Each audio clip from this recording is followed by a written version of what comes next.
ফাতেমা প্রতিদিন ভোরে ঘুম থেকে উঠত। যখন আমি অজু করে নামাজে দাঁড়াই তখন আমার মনে হয় আল্লাহ আমাকে কত সুন্দর একটা জীবন দিয়েছেন। হ্যাঁ আয়েশা, মাদ্রাসা এই জীবনটাই শুধু পড়াশোনা না, এটা আমাদের পুরো জীবনকে গড়ে দিচ্ছি। কোরআন তেলাওয়াত করার সময় আমার মনে হয় আল্লাহ যেন সরাসরি আমার সঙ্গে কথা বলছেন। ফাতেমা, আমিও তো অনুভব করি কোরআন প্রতিটি আয়াত আমাদের হৃদয়কে শান্ত করে দেয়। আয়েশা, আমরা যখন একসাথে মাদ্রাসায় যাওয়ার জন্য প্রস্তুত হই তখন মনটা আনন্দে ভরে যায়।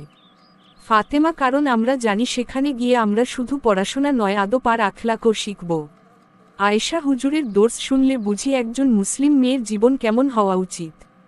ফাতেমা, ঠিক তাই, মাদ্রাসা আমাদের চরিত্রকে সুন্দর করে গড়ে তুলছে। আয়েশা, তাজবিদ শেখার সময় আমি খুব চেষ্টা করি যেন কুরআন ঠিকভাবে পড়তে পারে। ফাতেমা, আর আমি চেষ্টা করি কোরআন অর্থ বোঝে জীবনে ও তা আমল করতে।